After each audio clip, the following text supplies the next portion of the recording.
A warm and a loving welcome to all my 10th Standard Sunday Catechism students. Let us all now join our hands and seek God's blessings upon us. All powerful, mighty God, you pour out your blessings upon us at all times. You take care of us and satisfy us with your consoling words. Today, may you help us to know you more deeply. May you inspire us to see your divine hand in everything. May you fill us with the experience of your love and accompany us during this catechism class. We make this prayer through Christ our Lord. Amen. Dear students, do you have the copy of the Holy Bible? I mean, in your hands?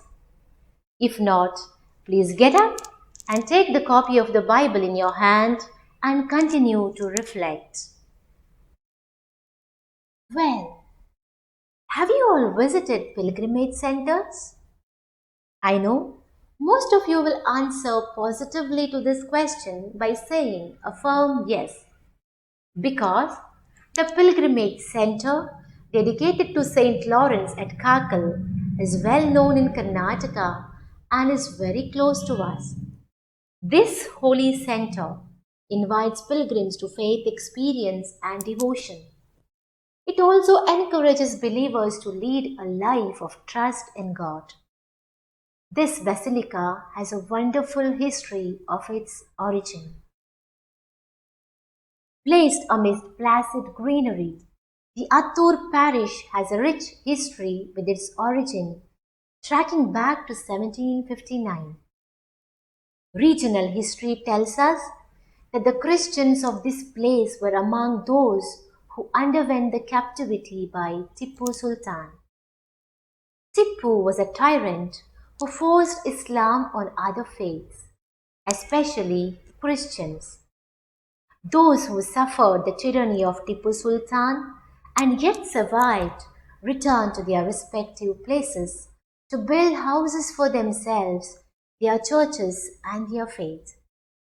The parish church in those days was about 7 kilometers away from the present site.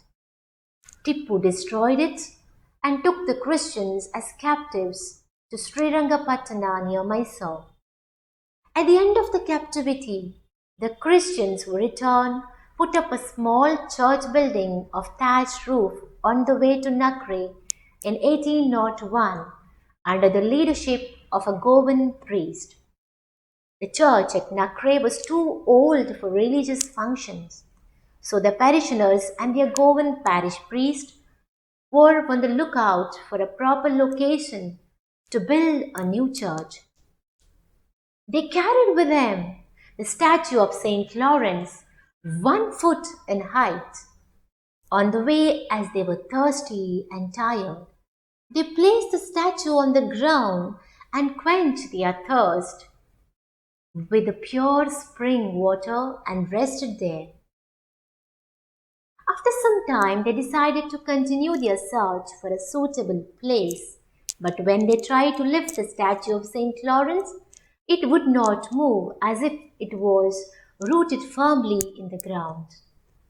On seeing this, the parish priest exclaimed, "O St. Lawrence, if you have selected this place, we will build the church in your honor in this very place." Only after this promise the priest was able to lift the statue from the ground.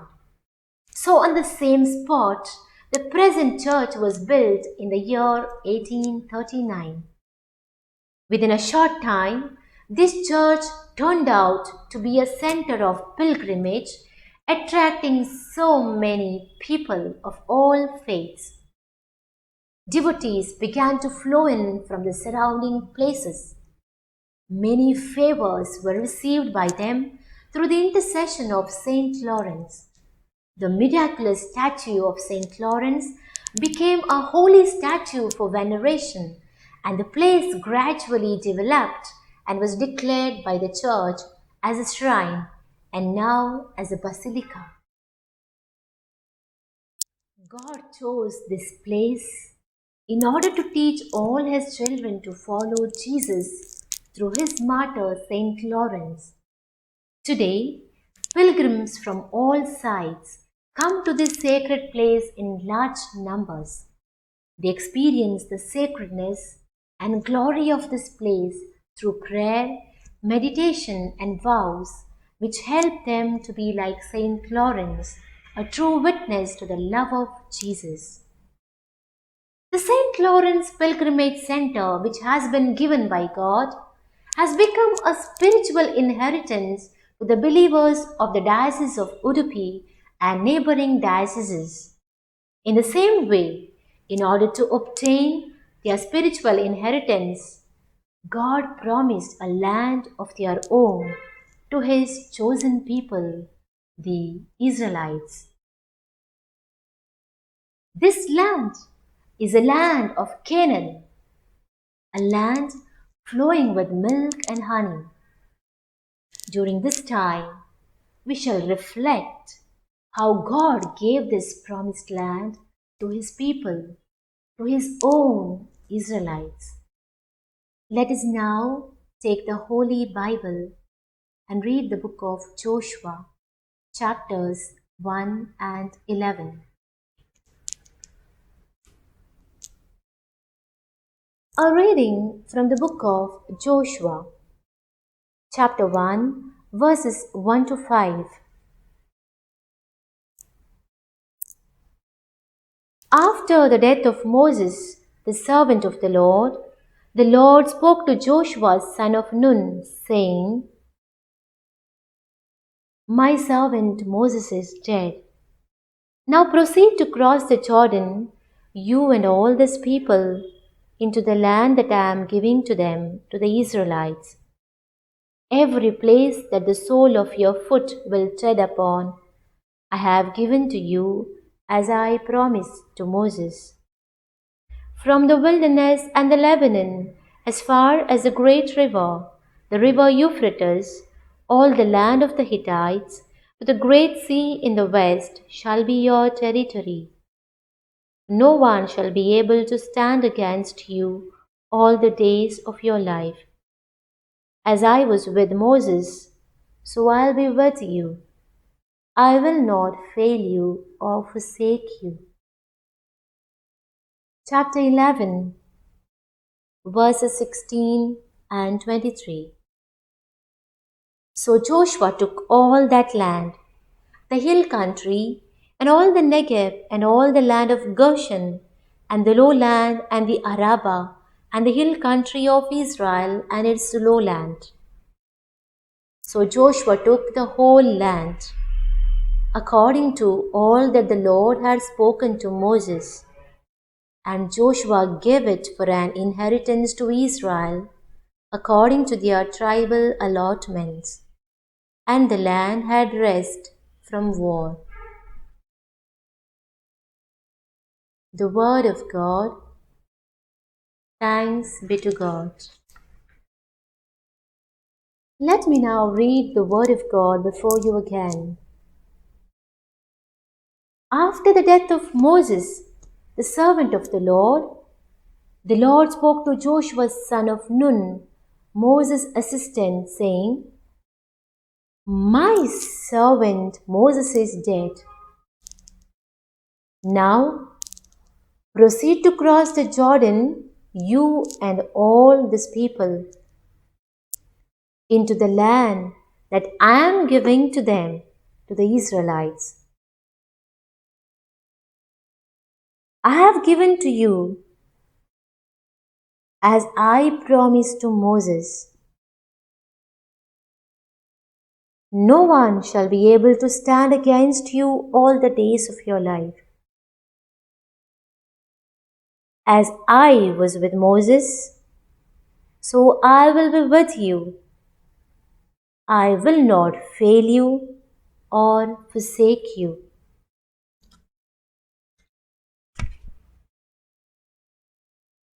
So Joshua took the whole land, according to all that the Lord had spoken to Moses. And Joshua gave it for an inheritance to Israel. As I read the Word of God, I stressed upon one important word. Which one is it? I am your God. I will never abandon you. I will never forsake you. Whatever a God says, and whatever a God desires, and whatever a God commands is given importance in this reading. And these words are stressed upon. What are we to understand from this word of God?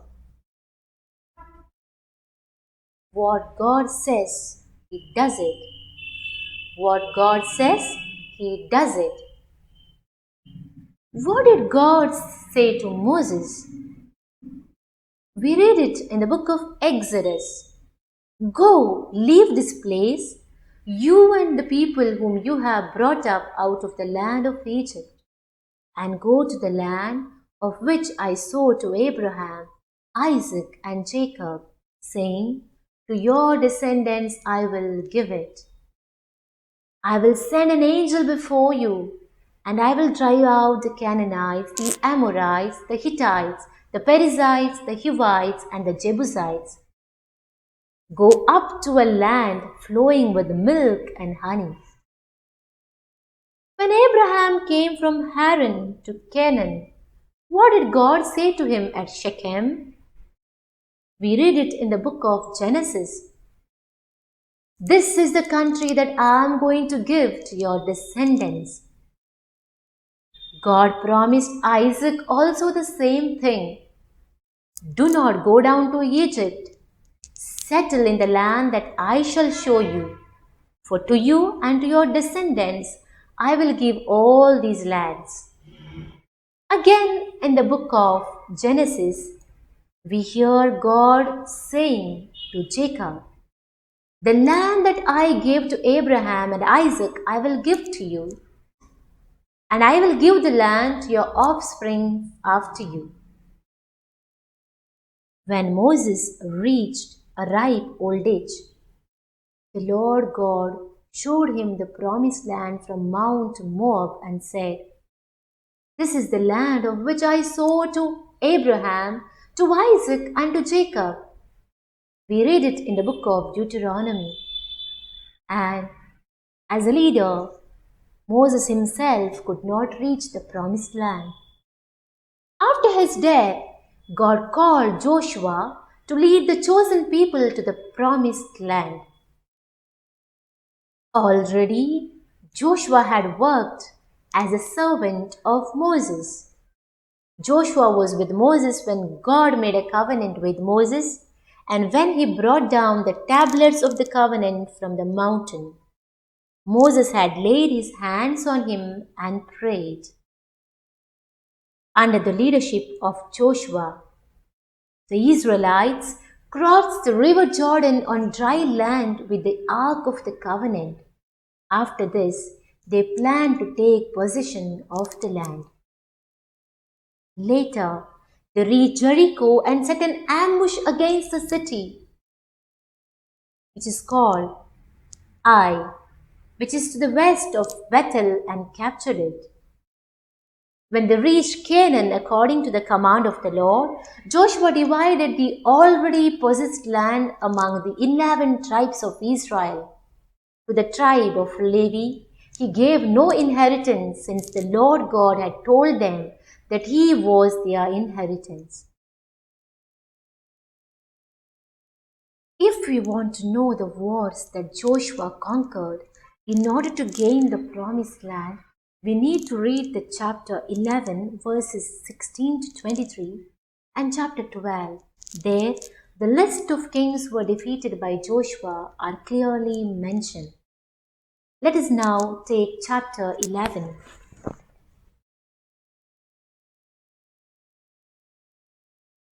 Joshua made war a long time with all these kings. There was not a town that made peace with the Israelites except the Hivites, the inhabitants of Gibeon. All were taken in battle. For it was the Lord's doing to harden their hearts, so that they would come against Israel in battle, in order that they might be utterly destroyed and might receive no mercy, but be exterminated, just as the Lord had commanded Moses. At that time, Joshua came and wiped out the Anakim from the hill country, from Hebron, from Debir, from Anam, and from all the hill country of Judah, and from all the hill country of Israel. Joshua utterly destroyed them with their towns. None of the Anakim was left in the land of the Israelites. Some remained only in Gaza, in Gath, and in Ashdod. So Joshua took the whole land, according to all that the Lord had spoken to Moses. The journey they made with faith to the promised land and the providential care they experienced gave them an opportunity to taste the blessings of the promised land in advance. We need to be clear of one thing.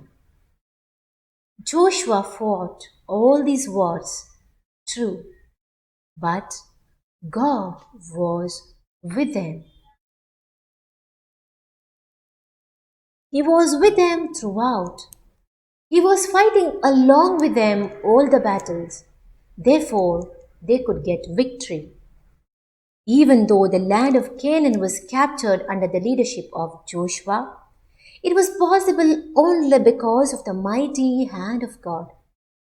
So it was an opportunity to renew the covenant made with God through Moses and to confirm their belief in God and live according to his command. Joshua means Yahweh saves or Redeemer. Joshua fought against the kings of Canaan and won the promised land for the Israelites. We call Jesus, our Son of God, as our Redeemer. The meaning of the word Jesus is the same. Jesus delivered us from the slavery of sin and made us children of God. Through the sufferings, death, and resurrection of Jesus Christ, we have obtained the promised land, heaven. So we have become citizens of the heavenly kingdom, as St. Paul says. Like the Israelites, we too are pilgrims to the promised land. We are journeying to heaven, the new Jerusalem. We have to walk in the footsteps of Christ with faith, hope, and love till we reach the heavenly glory. Dear students, we have come to the end of the class. Here are some of the activities for you. Please read the entire lesson, answer all the questions. Kindly keep in mind the sentences which are specified under Roman number 3, section C. Keep in mind. Activity 2. Read the book of Joshua. There are only 24 short chapters. If you read 4 chapters per day, within 6 days you will complete reading the book of Joshua. Thus, it will be a great help for you to understand today's lesson and the lessons to come in the following days. Activity 3. A home is God's blessing. Heaven is our promised land. A home is a God's blessing. Heaven is our promised land. Discuss about this with your parents and elders at home, and if possible, take an interview. Let us conclude by praying the Our Father together. Our Father who art in heaven, hallowed be thy name. Thy kingdom come, thy will be done, on earth as it is in heaven. Give us this day our daily bread, and forgive us our trespasses, as we forgive those who trespass against us. And lead us not into temptation, but deliver us from evil. Amen. Thank you, dear students. Have a nice day.